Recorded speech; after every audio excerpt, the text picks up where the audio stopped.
kwartawag, mga viewer namin sa YouTube channel, Operian Tribe, Hebrew Israelite Remnant. So, hinayahan ko kayong lahat na manood at mag-subscribe, mag-comment. At nandito tayo sa talakayan na ang topic ay the first day of January is the Pagan New Year. Ang unang araw ng Enero ay ang paganong bagong taon. Celebrate yan halos lahat ng tao sa buong mundo. Pero pagano po yun, celebration. Ang gi-celebrate dyan, malaman nyo mamaya kung sino yan, si January na yan. Okay, bago tayo mag-start, tayo dadako sa opening prayer, Pastor Richard. Okay, dalangin po tayo pare-pareho. Isang mapagpalang araw ng week at kami po ay nagpapasalamat sa iyo aming kapayong hawa. At dalangin po namin ang inyong po pagsama, pagkalinga sa aming pag-aaralan. Kayo po magbigay pakunawa sa lahat ng makaririnig ng video ito. Pagpalain mo po sila at mabuksan ang kanilang mga diwa. Sa inyo po ay makilala kayo bilang kanilang agawan, tunay na alahayang ng aming mga buhay. Duwalatingin ang iyong nag-iisang banal na pangalan ng aming Yawa. Sa pangalan ni Yawa siya ay maraming salamat po. Yaman. Yaman. Okay. So, dito, basa. Alam mo ba na napakaraming sekta sa kakristyanuhan na hindi nagdiriwang ng bagong taon o New Year? Bakit? Dahil ang January 1, New Year, ay isang paggunita kay Janos na Panginoon at sinasamba ng mga Romano. Kabilang sa kanilang paniniwala, credo, ay ang pagdiriwang sa araw na ito. So, maraming mga Christian churches na hindi nag-celebrate ng New Year ng January 1. Dahil alam nila kung sino yan si January. Sino yan si January o si Janos. Alam nila na pagano ito. Pero, born again Christian, Roman Catholic, Protestant, nag-celebrate pa. Pero ang ibang Christian organization, ibang grupo, na talagang nag-ano sila, hindi sila mag-celebrate. Alam lang mali. Okay, tuloy natin ha. Okay.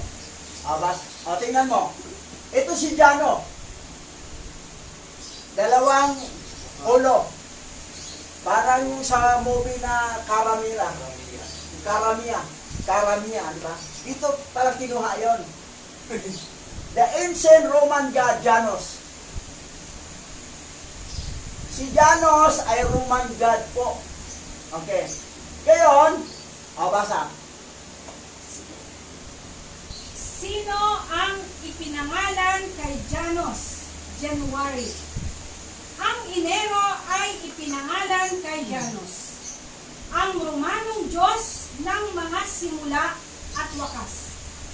Si Janos ang namuno sa mga pintuan at pintuan na sa palagay ay angkop para sa bagong taon. Madalas siyang inilalarawan na may dalawang mukha. Ang isa ay nakatingin sa harap at ang isa ay nakatingin sa likuran. So, tingnan mo yung mga Romano ha. Vatican. Ito yung kinikilala nila. Si Janos na January. Na itapat nila sa unang taon daw. Unang buwan sa unang taon. Dahil si Janos, si January, ito yung magdadala sa kanila ng swerte. Kasi nakatingin sa hinaharap at pwede tumingin sa nakaraan, nakaalam. So, yan ang ano nila. Kasi ang pananaw kasi nila, pang mundo lang na kayamanan, na kaligayahan, worldly. Yan ang mga ano. Tuloy natin ha. Ang pangalang January ay nagmula sa Romanong Diyos na si Janus. Si Si Janos ay ang Diyos ng mga pintuan. Pintuan at sa pamamagitan ng pagpapalawig ng mga simula, pagtatapos at paglipat. Si Janos ay inilalarawan na may dalawang mukha. Ang isa ay nakatingin sa harap at ang isa ay nakatingin sa likod. Malinaw ang kaugnayan ni Janos sa Enero. Ang paglikon ng taon ay nagmamarka ng panahon ng mga pagtatapos at pagsisimula. Isang panahon kung saan tayo ay nakatayo sa temporal na pagbabalik tanaw sa nakaraang taon at pasulong sa darating na taon. Pero mo, pag hindi mo talaga inaral ang history ng, maligaw ka talaga. Maligaw. Okay, pastor. Kailangan ibalita natin ang history kasi wala talaga, kawawa tong mga Kristiyanohan na linglang. Ayan. So, alam na natin po ngayon na ang January 1st ay kaarawan po ni Janos. So, yan po yung siniselebrate ng buong mundo at inakma siya na maging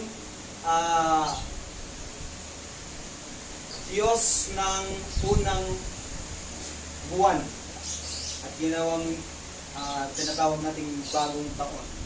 Kaya marami pong nagsiselebrate ng bagong taon sa January 1st o January 1.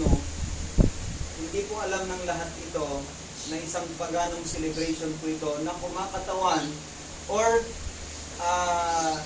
nagbibigay papuri o pag-adore sa kanilang ginikilalang Diyos na si Janos. So mga Umperian, even po ng mga Hebrew remnant na nagkalat sa apat na sulok ng daigdig, hindi po tayo dapat makabilang sa celebration na iyan. Dahil yan po ay paganismo na pag-celebrate. So hindi po dapat tayo nakikisama sa ganyan. Pero kung tayo po mismo ay hindi natin alam na tayo ay remnant, makakasama po tayo dahil hindi po natin alam na tayo ay remnant. Napakahalagang maintindihan po natin at ma-identify na tayo po ay kabilang sa mga Hebrew remnant. Yan. So, mantakin po natin, celebrate tayo na celebrate ng New Year. Ito po pala ang nagmamayari ng pangalang January at kapanganakan din po niya yung January na yan. So, yan. Makikita nyo kung sino po ang taong ito. Ayan. Makita nyo isang mukha, dalawang mukha sa isang ulo. So, may sungay na kambing. Yung isa. Doon sa isang picture, di ko napansin may sungay. Ito, dito napansin natin may sungay. So, bakit may ganyang klase mga nilalang? Pag ganyan ang makita mong tao na kasalubong mo sa daan, sigurado kakaripas ka ng takbo eh. Hindi normal. Hindi po normal na tao si Janos. So meaning, sila po ay kumakatawan sa mga kinikilalang God or Diyos ng mga pagan. Ayan, tingnan niyo po yung kanyang itsura. Ayan. Sabi nga kanina ng bata mukha daw babae. Kaya may pagkabading. So yung itsura ditong Janos na ito. So makita po natin mga kababayan, maaaring i-comment nyo kami dahil sa pagsiwalat namin ng mga katotohanan ito. Kami po ay nagbabahagi po ng mga truth na ito gawa ng kabilang po tayo sa nadaya ng paganismong salubong sa tinatawag na bagong taon or New Year. So ang Hebrew celebration ng New Year is September 11. Madadaanan po natin yan mamaya. So, alam nyo na ang January 1st ay hindi talaga tunay na ipinasusunod sa atin ayon sa Hebrew Bible, kundi ito ay ginawa ng mga pagano upang palitan ang original na celebration ng New Year ng mga Hebrew at ilayo ang ating sarili, ang ating buhay doon sa inakma ng ating Creator at ilagay tayo sa pagsunod sa paganong kinikilalang Diyos ng mga pagan na walang iba kundi si Janus. Ito yung sinaunang Roman deity nila, oh. Si Janus. Yung unang pinanaraan nila. Oh. Ngayon, basa. Sino si Janus? Si Janus ay ang Diyos ng mga simula at transisyon sa mitolohiya ng Roma at namuno sa mga sipi, pintuan, trangkahan at pagtatapos. Gayon din sa mga panahon ng transitional tulad ng mula sa digmaan patungo sa kapayapaan. Karaniwan siyang inilalarawan bilang may dalawang mukha na nakatingin sa magkasalungat na paraan. Ang isa patungo sa nakaraan at ang isa ay patungo sa hinaharap. So, yan si Janus. Si Janus, dalawang mukha, at siya yung tinawag na Diyos na sipi sa pintuan at rangkahan. Tuloy. Itinuturing ng ilang scholar si Janus bilang Diyos ng lahat ng simula at naniniwala na ang kanyang kaugnayan sa mga pintuan ay hinango. Siya ay tinawag bilang una sa anumang mga Diyos sa mga regular na liturhiya. Ang simula ng araw, buwan at taon, parehong kalendaryo at agrikultura ay sagrado sa kanya. Pero mo pag sumunod tayo sa New Year ng Roma, January 1, kinikilala natin ito, si Janus. Ngayon, si Janus, sino ba talaga to? Si Janus, Archangel o buwin. Siya ang Archangel ng mga hangin. Falling angel to na sinasamba ng Roma na unang panahon, si Janus. High-ranking angel kasi archangel Pag angel lang, walang arch, ay ordinary angel. Pero pag archangel, mataas na ranggo. High-ranking angel, si Janus. Actually, ang mga anghel sa langit, wala naman silang walang gender sila. Hindi sila lalaki, hindi sila babae.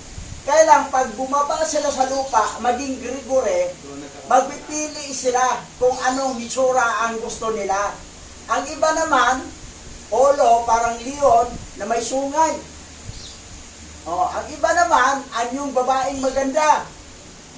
Ang iba naman, anyong lalaki. Ito si Janus, ay nag-anyo siyang dalawang ulo. Yan.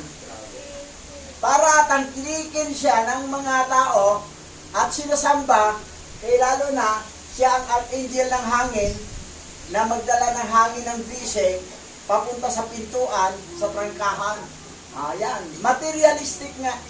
Makamundong kaligayahan. Yan si Janus. Ngayon, Janus, the fallen archangel Satan. Pero mo, kayo, wala kayong kamalay-malay. Celebrate yung New Year, January 1, hindi naman talaga totoong New Year yan Piki yan yung New Year. Si Satanas yan o si Satan, fallen archangel. Nag-celebrate kayo, January 1, Happy New Year ni Satanas. Si Satanas po ang sinasamba nyo. Celebrate nyo si Satanas. Ngayon, saan kayo dadalhin? Kung si Satanas lagi pinupuri yung sinasamba, akala ba nyo sa langit kayo mapunta? Taga-impyerno yan si Satanas. O sa impyerno ang bagsak nyo. Hindi sa kangkungan, hindi sa kumunoy. Sa dagat-dagatang apoy, impyerno. Yan ang bagsak. Yung nagtangkilig dito. Kasi ang ibang Christian, hindi nag-celebrate dito January 1. Pero, yung ibang mga walang kamalay-malay, hindi nag-research, Celebrate talaga. nag-celebrate. Hosea chapter 4 verse 6, my people was destroyed because of lack of knowledge. Napahamak ang aking bayan dahil sa kakulangan sa kalaman kasi tamad mag-research. Masipag sa networking. Yan. Yan ang nangyari. Yan na pala. Sinasamba, i-celebrate niyo si Satanas. Ngayong Lunes, ay yung Sunday ng gabi, midnight. Ah. Maglilipat ang taon. Tapos, yung lamisa nyo puno ng mga prutas. Mga handa. Oh, handa. Tapos, wala na. Si Satanas ang celebrate nyo. Sa totoo lang. Mamaya, sabihin ko sa inyo, ano ba talaga ang New Year? Mamaya, antay lang kayo. Huwag kayong malis. Nanonood sa YouTube channel. Basa. Ang bagong taon ay isang pagdiriwang na ginaganap sa karamihan ng mundo tuwing ika-1 ng Enero. Ang unang araw ng taon sa modernong kalendaryong Gregorian. Ang Enero 1 ay araw din ng bagong taon sa kalendaryong Julian. Ngunit hindi ito kapareho ng araw ng Gregorian. Habang ang karamihan sa solar calendar, ulad, Gregorian calendar at saka Julian calendar, pareho sila sa New Year, January 1. Same. Ang solar, mag-iba ang solar. Solar calendar. Tuloy. tulad ng Gregorian at Julian, ay regular na nagsisimula sa taon sa malapit sa hilagang winter solstice. Ang mga kultura na nagsasagawa ng lunisolar o lunar na kalendaryo ay nagdiriwang ng kanilang bagong taon tulad ng Chinese New Year at ang Islamic New Year sa mas kaunting mga nakaperming puntos na nauugnay sa solar na taon. Ngayon tingnan natin ang New Year ng Islam at saka New Year ng Chinese. Tuloy. Bakit Enero 1 ang bagong taon? Ang Enero 1 ay naging araw ng bagong taon. Bilang bahagi ng kanyang reforma, pinasimulan ni Cesar ang Enero 1 bilang unang araw ng taon na bahagyang para parangalan ang pangalan ng buwan. Janos, ang Romanong Diyos ng mga simula, na ang dalawang mukha ay nagpapahintulot sa kanya na tumingin pabalik sa nakaraan at pasulong sa hinaharap. Okay, kanino ito? Kay Emperor Caesar Sir pala. ng Roma. Yes, sila ang nagpasimuno dito. Siya pala Yung Janos. pasimuno. Ngayon, tuloy. Dahil siya ay may dalawa ang anyo, si Janos ay may dalawang personalidad. Sa kanyang kaliwang ulo ay karaniwang isang pesimista at ang kanang ulo ay isang optimista. Dahil dito, madalas silang hindi magkasundo. Ang isang ulo ay may posibilidad na magsinungaling, habang ang isa ay nagsasabi ng totoo sa lahat ng oras. Pero mo si Jano isang katawan, dalawang ulo, dalawang utak. Itong isa, itong medyo bata, pesimista. Negatibo, sinungaling. Ito namang medyo matanda, optimista, positive, magsasabi ng totoo. So, sa isang katawan na dalawang ulo, yung isa, sinungaling, pesimista, ang isa matino, ay optimista. Isang katawan, may bad at may good. Good, bad, bad, good. Yan si Janos. Tuloy. Bakit dalawa ang mukha ni Janos? Ang hindi pangkaraniwang Diyos na si Janos ay ang kanyang estatwa na imahe bilang Diyos ng mga transition at dalawahan. Si Janos ay inilalarawan na may dalawang mukha. Ang isa ay nakaharap sa nakaraan at ang isa ay nakaharap sa hinaharap. Hawak din niya ang isang susi sa kanyang kanang kamay na sumisimbolo sa kanyang proteksyon sa mga pintuan. Yan ang gustuhan ng mga Romano. Kasi alam ang hinaharap na mangyari, yung nakaraan, nakatingin din sa nakaraan. Gusto nila, back and forward, malalaman. So, yan ang gusto. Eh, ano yun? Parang, yung mga hula doon sa, ano, sa Quiapo. Oh, yan. Ano yan siya? Paliwanag ma. Panghula ng panghula. Pero yung kanyang sariling buhay, di niya mahulaan. Oo. Diba? So, yan yung mga pagan belief na naari natin nung dumating dito sa atin ang Kastila na daladala ang Kristyanismong pananampalataya na hindi ko ba naintindihan noon. Lagi ako nagtatanong, iisa lang, sabi nila, ang Creator na tinatawag nilang Diyos, iisa lang din yung Savior, pero hindi nila pakinabang yung ginawa nun. Kasi pag nagsiselebrate nga sila ng lahat ng mga sineselebrate ng pagan, yung iba ginagaya lang yung ginawa ng Savior eh. Tapos, yung laging sinasabi natin, dapat malaman natin yung hinaharap. Ito na yon, itong Diyos na si Janos, kasi mayroon siyang kakayahan na malaman yung hinaharap at alalahanin yung nakalipas. So, pero tandaan natin na yung mga nanguhula, sila nanguhula, binabayaran, pero sila mismo yung buhay nila hindi nila kayang malaman. Yan, bakit ganon? So kung mayroon itong kapangyarihan pala sila ay turuan, pwede sigurong malaman ang hinaharap, pero dami ng mga hinulaan, di pa rin nangyari. No? Makikita natin na niloloko lang tayo ng paniniwalang iyan. Hindi talaga yan totoo. Naalaala ko, Pastor, yung ano, kaibigan ko kasi si Madam Auring eh. Kasama kami sa pelikula noon, yung Pilokang Itim. Ano nga pala yun? Oh. Ngayon, nagkaroon ng anniversary, yung sa Babylonian na simbahan pa ko. Umatin siya sa anniversary namin sa simbahan. Ngayon, biglang tumawag sa kanya si Ann Cortez. Tumawag sa kanya. Nasabi niya, Madam, Auring, hulaan mo nga kung magkatuluyan ba kami ni Samuel B. Kasi gusto ko si Samuel B.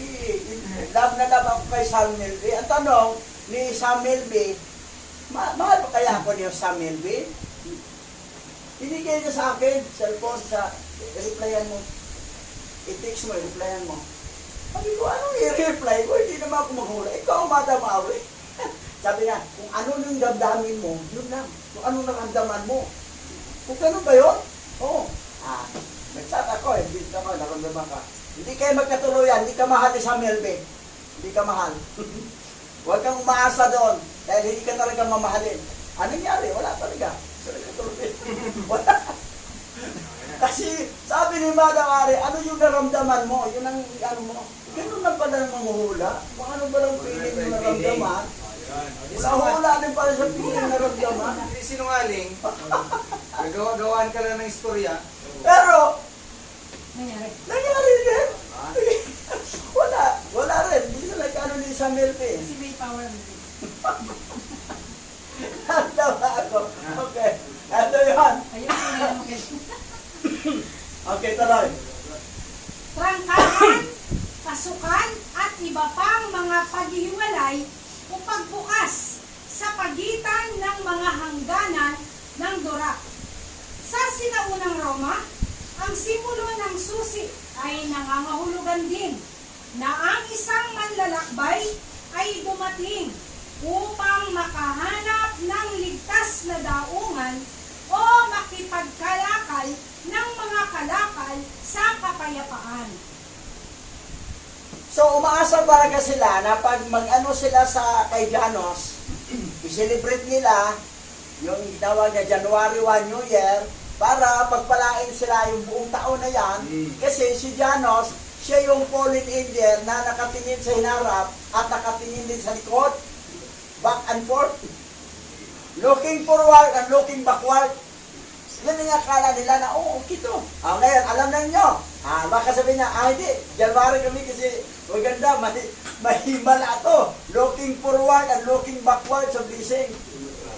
Makamundo na kayamanan. Makamundong kaligayahan. Ito, tuloy pa natin. Ito. Gusto nyo tawa?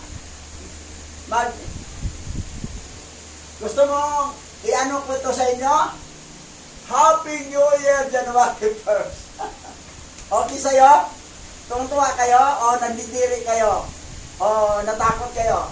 Happy New Year, January 1. Si Janos na isang mama na fallen angel, high-ranking angel, na 2 ulo. Yan. Halimaw. Ngayon, dito tayo sa, tingnan natin ang New Year ng Islam, ha? Islam New Year. Sa 2023, yung nakaraan, July 19, New Year ng Islam. Itong darating na 2024, July 7, New Year po ng Islam.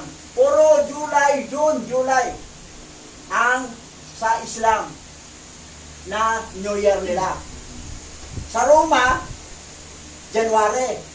Itong mga ibang Christian at saka Roman Catholic, siyempre Roman Catholic yan January 1. Kaya lang, itong mga born-again Christian, nakikisawsaw din sa Romanong paniniwala. Pero tingnan mo Islam, ha? July. July, June, July. O, yan. June. Oh. July. Ngayon, dito naman tayo sa Chinese New Year.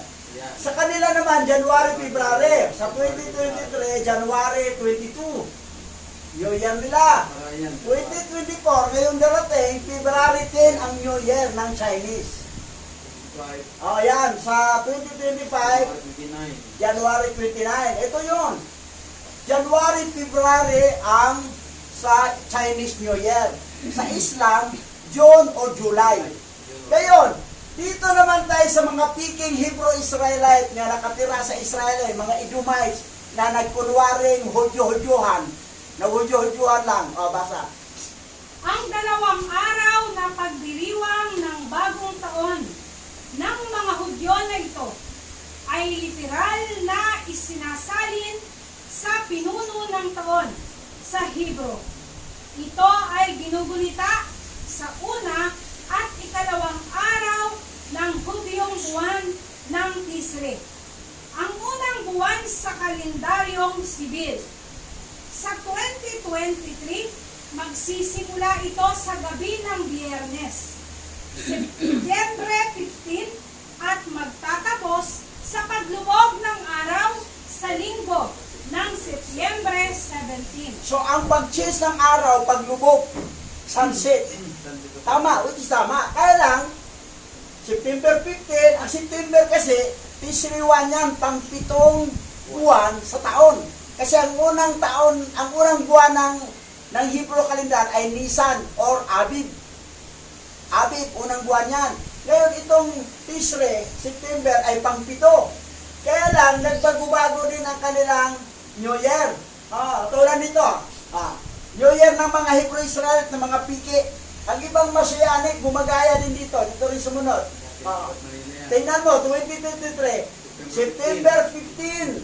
December 17. September 15 to 17. Ngayong sunod taon, 2024, ay Augusto. October 2. October 2. Tapos, sa 2025, September 22. Ngayon, sa 2026, September 11. Ito ang 11. Dito, tumapad sa September 11, sa 2026 pa. Pero, tingnan natin Ayan. Yan ay mga fake Jew, mga Hudyo-Hudyuhan. Ito, nakatira sa Israel ngayon, na pinangunahan ni Netanyahu. Yan, sila yon, mga pike. Mga Edomites yan Lahi yan ni Esau. Si Esau ay anak po ni Mastima, the fallen angel. Hindi sila, kapatid sila ni Jacob sa nanay, pero magkaiba ang tatay. Si Jacob, si Yasharala, Israel, ang tatay niya ay si Isaac. Paano nangyari? Si Isaac, anak naman ni Abraham. Pero ito si Esau, ang nanay, si Rebecca. Nakalusot? Pero ang tatay, si Mastima.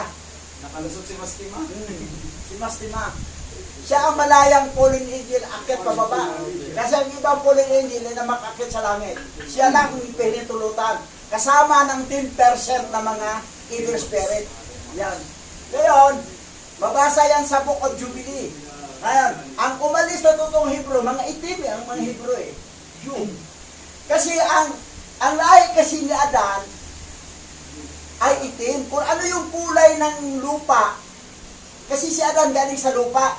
Kung anong kulay ng lupa, yun ang kulay ng balat ni Adan. Ito.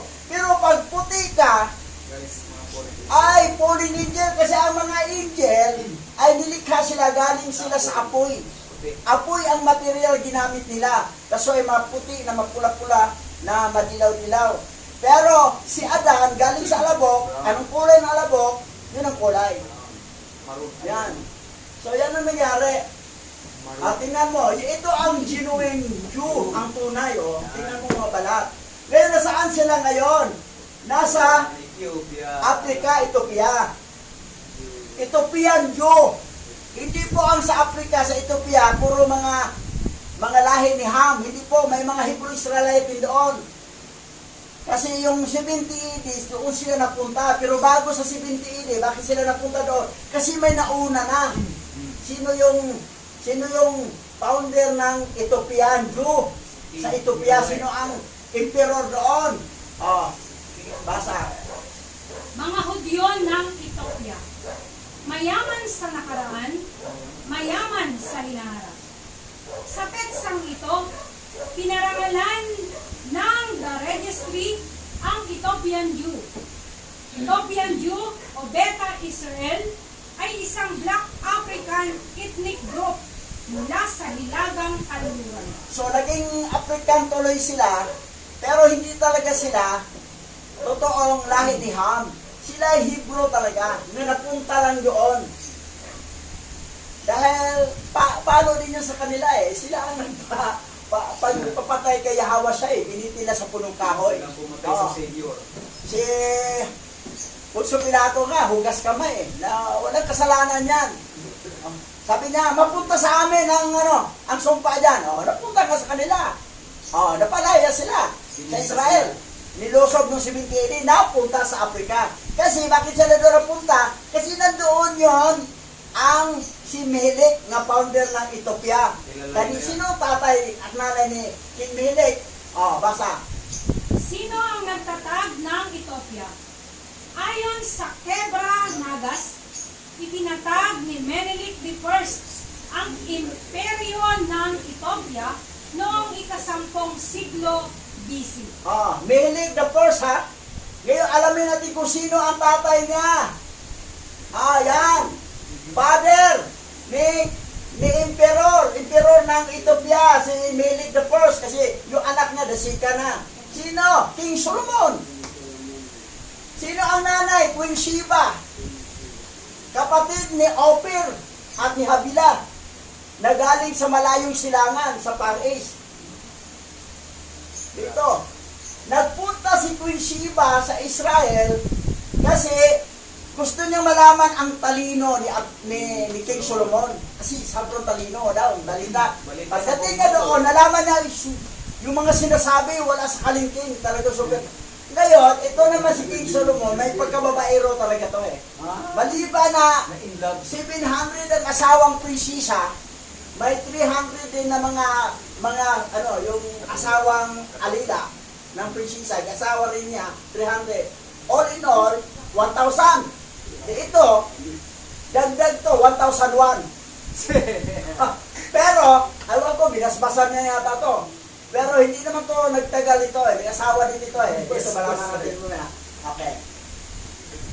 Ito si Queen Sheba, Reyna Sheba ng Cebu, Oper, Philippines. Kasi si Oper, si Sheba, at saka si Habila, napunta sa lugar nito. Anak siya ni Joktan. At yun ay naging Operian tribe. Operian tribe, Opero. Ngayon, tingnan mong balat, si Queen Sheba. Anak siya ni Joktan, kapatid ni Oper, napunta doon, anakan siya ni King Solomon. Yan si King Mehelik. Ngayon, pasa. Reyna ng Sheba, Wikipedia. Ang mga kwento sa Biblia tungkol sa reyna ng Sheba at mga barko ng Upir ay nagsilbing batayan para sa mga alamat tungkol sa mga Israelita na naglalakbay sa reyna ng Sheba. Kanino ay kinasal si Sheba? Ayon sa ilan, pinakasalan niya ang reyna, habang ang ibang mga tradisyon ay nagsasabi na ibinigay niya ito sa kasal sa isang hari ng Hamdan. Oh. Dalawang theory to na tradition. Kanino ikinasal si Sheba? Ayon sa ilan ipinakasal niya ang reyna. Sino ang pakasal? Si King Solomon daw.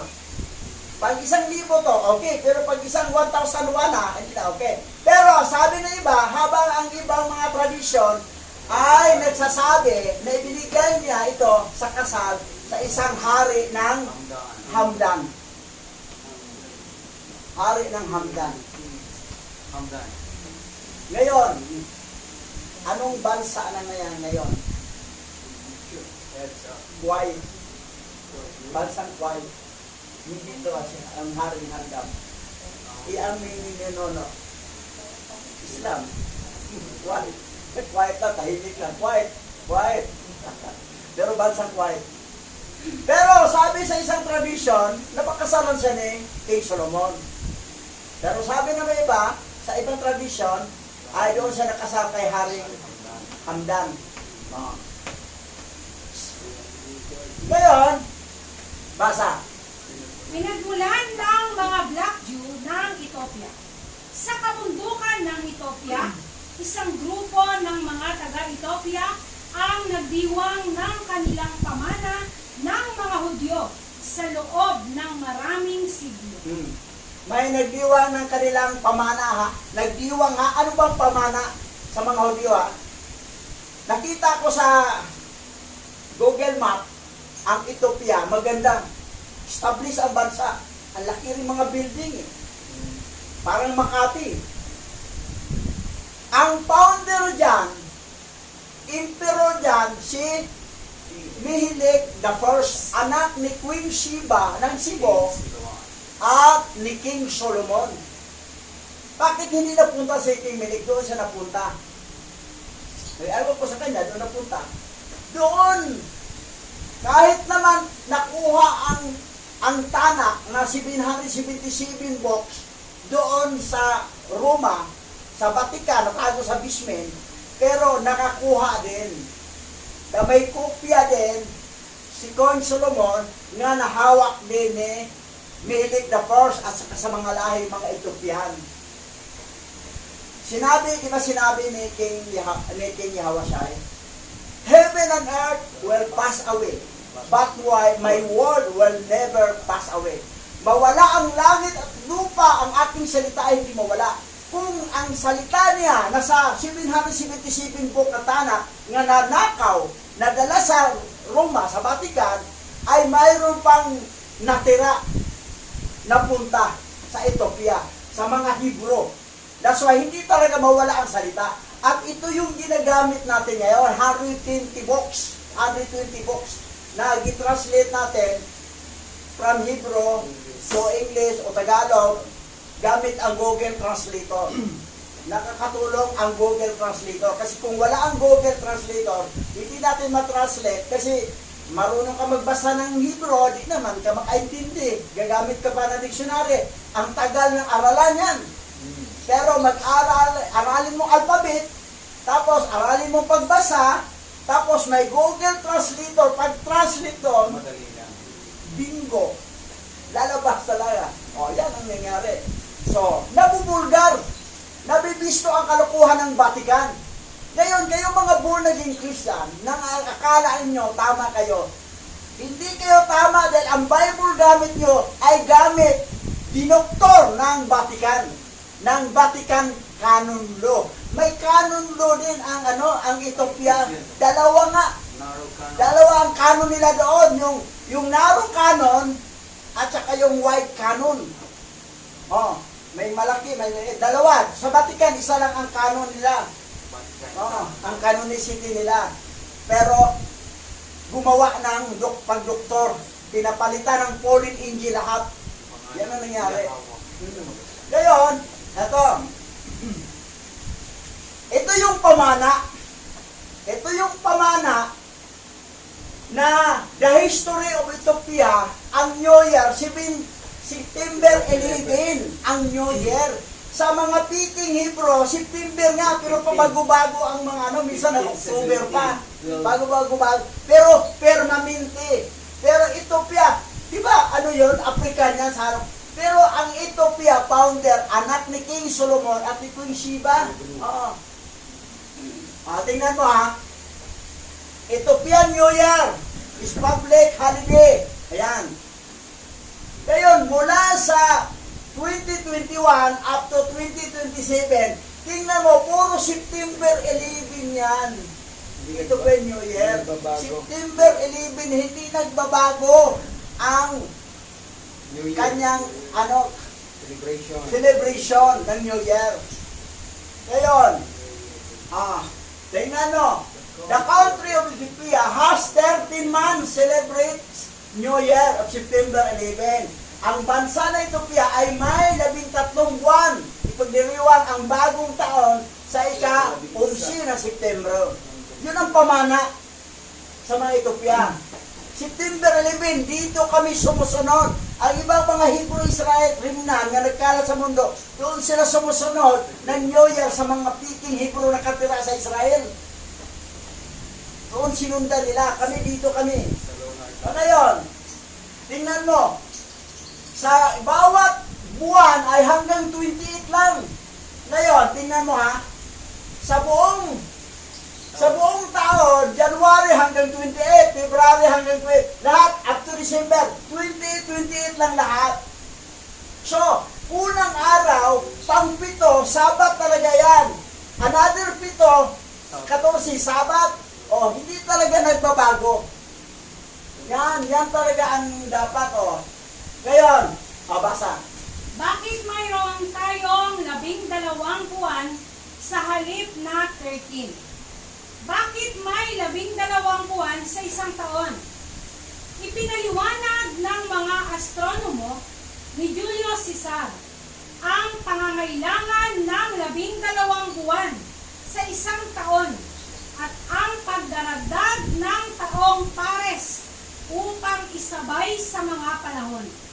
Ang mga buwang ito ay parehong binigyan ng 31 na araw upang ipakita ang kanilang kahalagahan na ipinangalan sa mga pinunong Romano. Meron mo binago. Original, 13 month, 28 lang, bawat isang buwan. Ngayon, ginawa lang 30, ang iba 31. Tingnan mo, binago nila talaga, Pansinin natin basa sa Book of Enoch. First Book of Enoch, chapter 74, verse 12.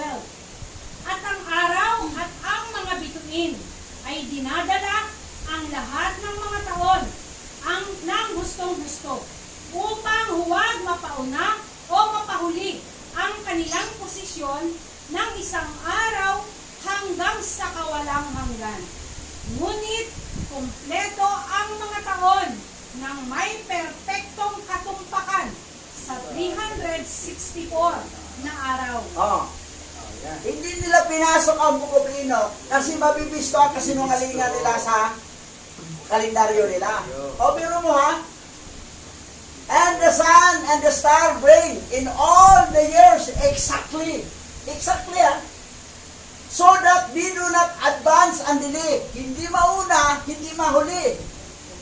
Their position by a single day into eternity. Ang linaw yung sinabi sa Book of Enoch, chapter 24:12. But complete the years with perfect justice in 364 days. Ito po, pag 13 months ka, sa bawat buwan, 28 times 13, 364 days. Tukma. Sa Book of Enoch, exactly Ngayon, ito yung kalendaryong Gregorian o kalendaryong Julian. Tingnan mo Ginawang 12 months. 12 months, ginawang 12 months. 5 buwan ang 30. Sa 5 buwan 30, abot ng 150 days. 6 na buwan ang 31. 6 na buwan ang 31 days. 186 days. Isang buwan ang 29. 29, 186 plus 150, itotal niya ay 365 days. Nasobrahan sa Book of Enoch, ang isang taon ay 364 days. Walang advance, walang late. Pero ito na-advance na. Dinagdag na isang araw. Isang araw. Kasi nungalingan itong kalendaryo na ito. Yan ang ano.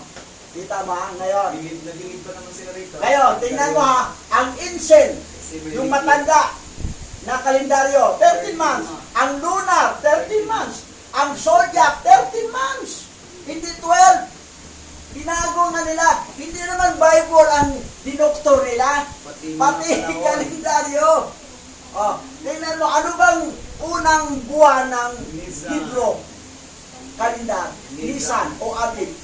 Pang-pito, Tisre. Sa Tisre, 1, ito yung 1, ito yung ending ha, ito buong Tisre, ito magsimula ang 1 hanggang dito. O, tumapat, Piece of the Trumpet, Rosh Hashanah. Ngayon, ano ba ang Piece of the Trumpet? O, tingnan mo rito. Basa. Numbers chapter 29 verse 1. The festival of trumpets. On the first day of the 7th month, hold a sacred assembly and do no regular work. It is a day for you to sound the trumpets. Unang araw sa 7 buwan. Ano yan sa Ethiopian calendar? September 11 po yan. Ngayon, Piece of the Trumpet. Ito, basa. Numbers chapter 29 verse 1. The opening at the New Year festival. On the first day of the 7th month, you are to gather for worship, and no work is to be done. On that day, trumpets are to be blown. New Year ha? Ano ang New Year? Pang-7 buwan sa unang araw. Ano yan? Shifting sa Tagalog. Mga Bilang, chapter 29, verse 1. Ang handog sa pagdiriwang ng bagong taon. Sa unang araw ng 7 buwan, magdaraos kayo ng banal na pagpupulong at huwag kayong magtatrabaho. Sa araw na iyon, ay lipan ninyo ang mga trompeta. Pero ang tanong dito, sabi ni iba, bakit sa 7 buwan ang New Year? Diba ang dapat ang New Year, unang buwan, yung Nisan o Abib? Tingnan natin. The Jewish Hebrew had 4 New Years. 4 po ang New Year celebration ng Jewish. Una, yung Tishri 1, pang-7 buwan, September 11, ang tawag ng Head of the Year. Ito talaga nagsimula ang paglikha ng mundo. Una, sa pang-7. Bakit sa pang-7? Kasi number ni Yahweh ay 7 eh. 7 niya eh. Hindi sa 1-7 no. Ngayon, pangalawang New Year ay Shivat 15. Tapat po ng February 6. Anong New Year yan? New Year po ng mga puno. Kapag dating ng February 6, lalapit ka sa mga puno, Happy New Year sa inyo. Happy New Year yan sa mga puno. Itong September 11, Happy New Year yan sa taon, sa pangkalahatan. Ngayon, sa Elul 1, August 17, ay New Year ng mga animal. Hindi animal na tao ha, yung animal na hayop. Na yung mga pusa mo, mga aso mo, ano ba, manok mo, lapitan mo, Happy New Year sa inyo, mga pusa, mga manok, mga kalabaw, mga kabayo, lahat, kausapin mo sila kasi New Year nila ang August 17, Elul 1. Pang-apat, ito yung Nisan o Abibon, ito yung unang buwan ng Hebrew kalendar. Ay March 23. New Year of the King. Ito'y New Year ng mga hari. That's why yung amo mo, bossing mo, Yung mga matataas na position, Happy New Year sa inyo. Oh. Pero ang pangkalahatan talagang New Year na tinatawag na yearly New Year, sa September 11 talaga. Kasi ang September 11, dito rin Ipinanganak. i-create ang mundo. Diyan din ipinanganak. The celebration of the earth. Anniversary of the earth is September 11. Tapos, mayroon pang iba. May isa pang pinanganak. Ito. Basahin mo. Explain mo pa. Pastor, yan. Sige. Basahin mo. Basa mo na. September 11. Happy birthday to Yahweh Shai. Posted by Mike Heiser. September 11, 2016. Astral Prophecy. Biblical History. Biblical Theology and Doctrine. Eschatology. End Times. Yahweh Shai. Lake Bible. New Testament. September 11. Maligayang Karawan kay Yahweh Shai. Na-post ni Mike Heiser. September 11, 2016. Astral Prophecia, Biblical History, Biblical Theology, and Doctrine, Eschatology, End Times, Yahweh Shai, Lake Bible, New Testament. So, amin pong mga kababayan, lalo na po yung mga kasama kong pastor at yung tatandaan yung nag-aral tayo sa Bible School. Pinost na po ni Mike Heiser. Ang September 11 ay kapanganakan ni Yahweh Shai. Pero bakit nang itinuro ninyo sa amin, iba ang inyong ipinangaral, iba yung itinuro ninyo na kapanganakan ng Savior ng Israel. Sinasabi nyo December 25. Ay ano ang linaw-linaw sinabi ni Mike Heiser? Ayon sa Astral Prophecia, Biblical History, Biblical Theology and Doctrines, Eschatology, even ang End Times, na si Yahweh Shai, ang kapanganakan po niya ay September 11. Yan po dumating ang Savior, diyan ipinanganak sa taon na yan, 3 BC. Mga pastor at mga profesor ng Bible School, ano ang nangyari? Hebrew origin ang dapat ninyong susugan.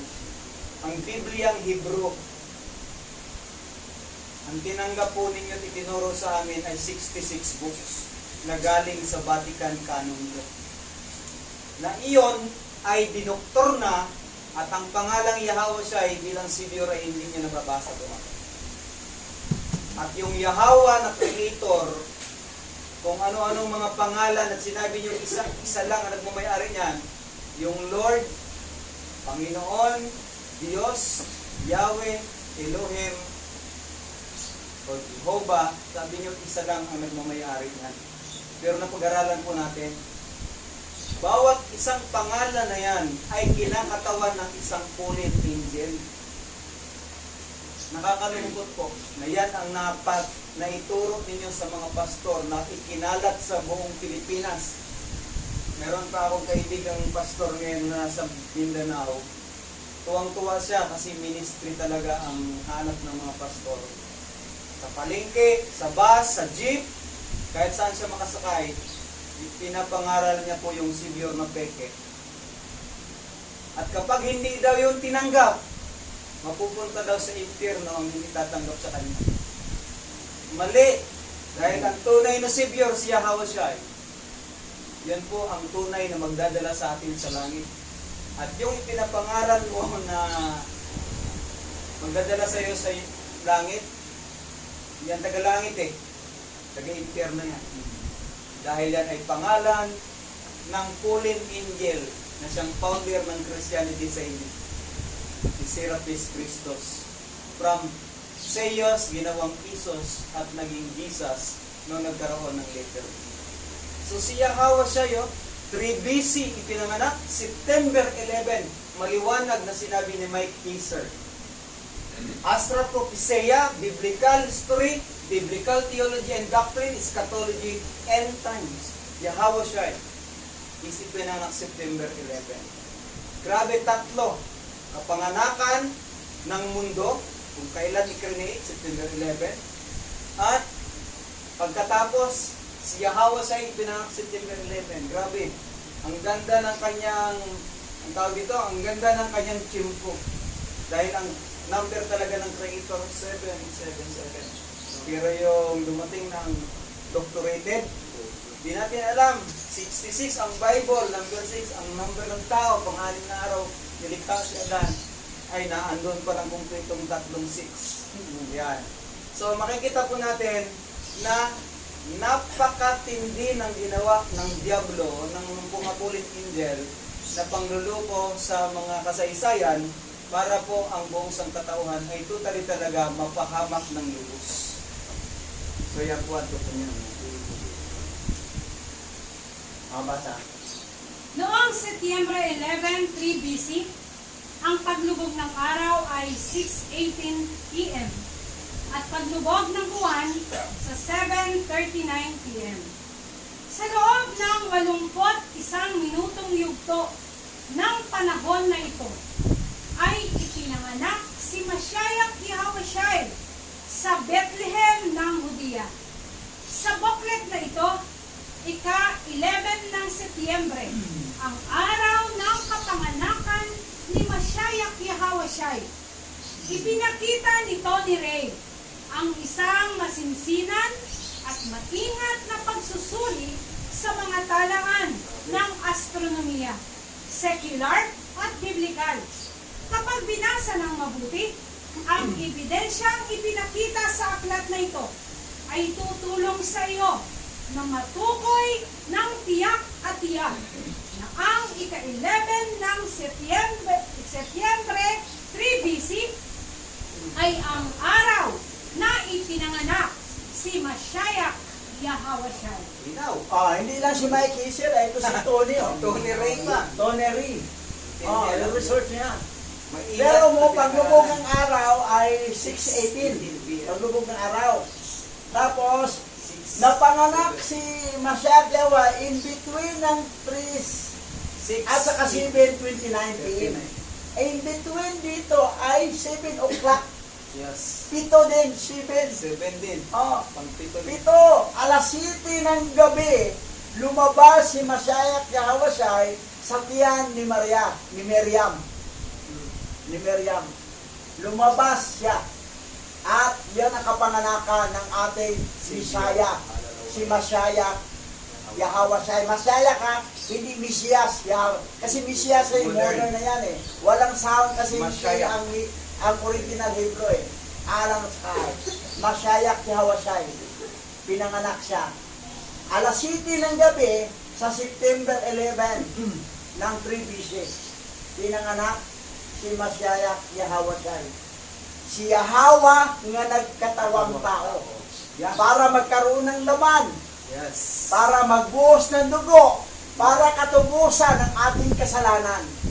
Ang kasalanan na tinakaraan, kasalukuyan at saka hinarap, burado lahat. Wala zero, walang binatmat si Janos. Kasi sa kanila si Janos si January. Kasi alam ng forward at saka backward. Pero ito, kay Mashiach Yahushua, burado ang nakaraang kasalanan mo, burado ang kasalukuyan kasalanan mo, at sa mga hinarap mo kasalanan na hindi mo pa nagawa, burado na. Burado na. Hindi mo pa nagawa, sunod taon. Saka mo pa magawa. Pero doon nga nakabitin siya sa punong kahoy, yung kasalanan na past, present, future, burado lahat. That's why in the sight of Alahayam, we are clean. We are righteous. Because of the blood of Mashiach Yahushua na si Yahweh nagkatawang tao. Yes. O, ipanalita ko sa Okay. So, gayon pa man, ang marami sa atin ay hindi pa rin talaga makukumbinsi namin. Umaasa po kami sa galaw ng banal na Rocacadas dahil siya lang po ang nakakakilala sa lahat ng ganyan. Siya lang ang nakakakilala sa lahat ng lahing Israel na nagkalat sa apat na sulok ng daigdig. Bagamat yung kaibigan kong isa, hintil daw talaga siya, hindi siya Israelita. Kaya pagdating sa pag-o-offering, galit siya sa pag-o-offering. So, Bahala siya kasi yun ang kanyang pangunawa.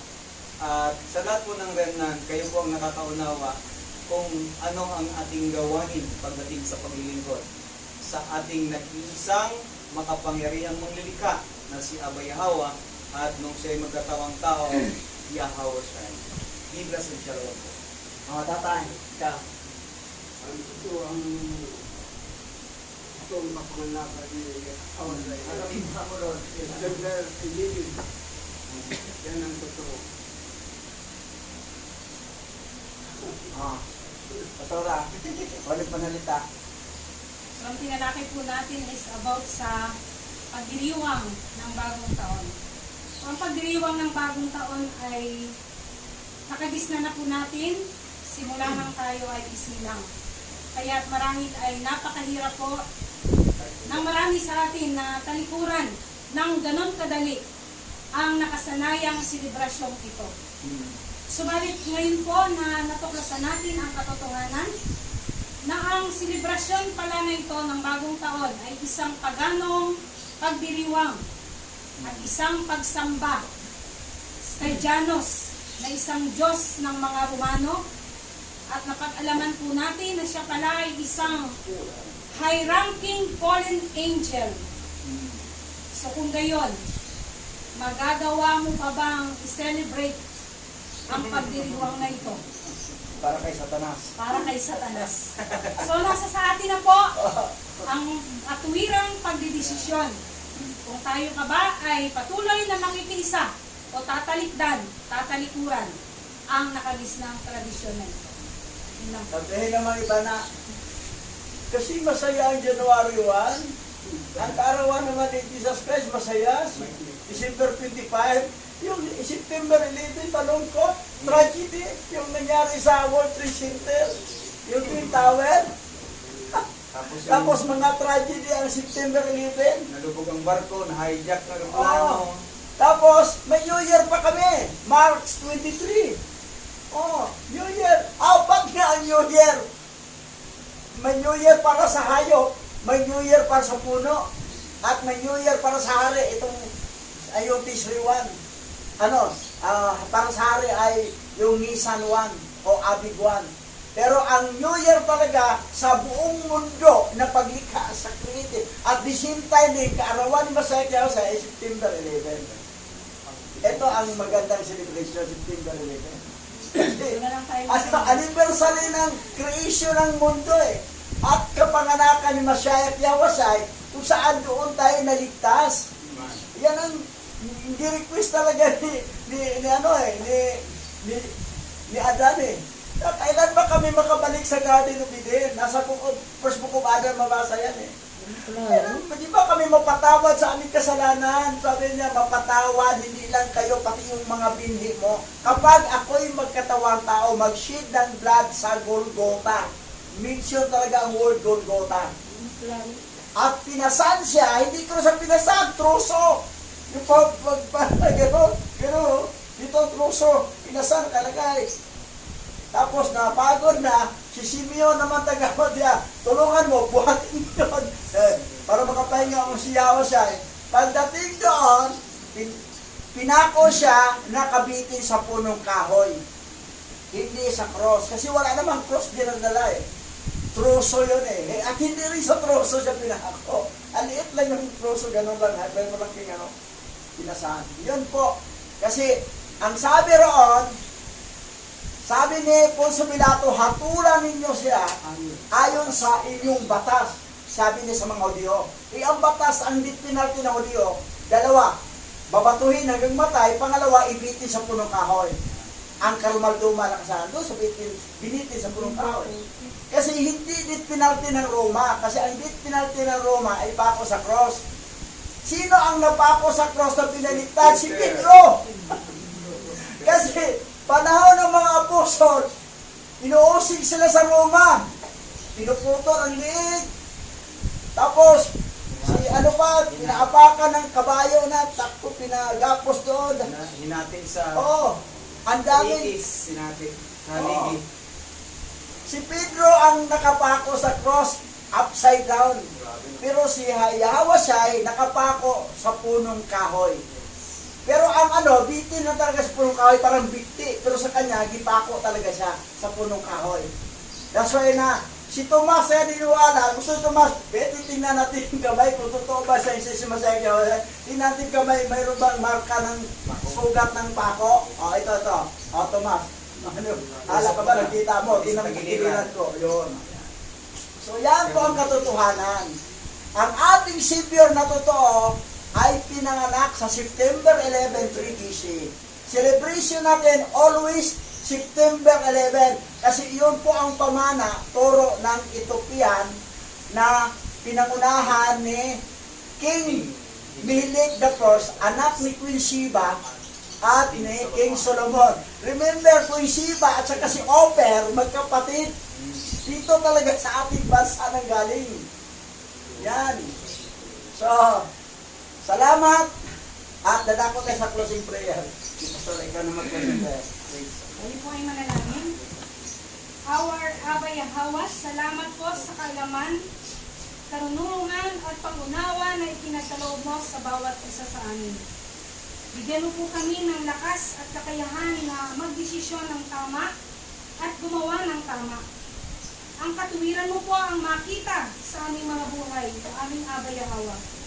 At sa lahat ng aming mga ginagawa, ay ikaw lamang ang siya naming maparangalan.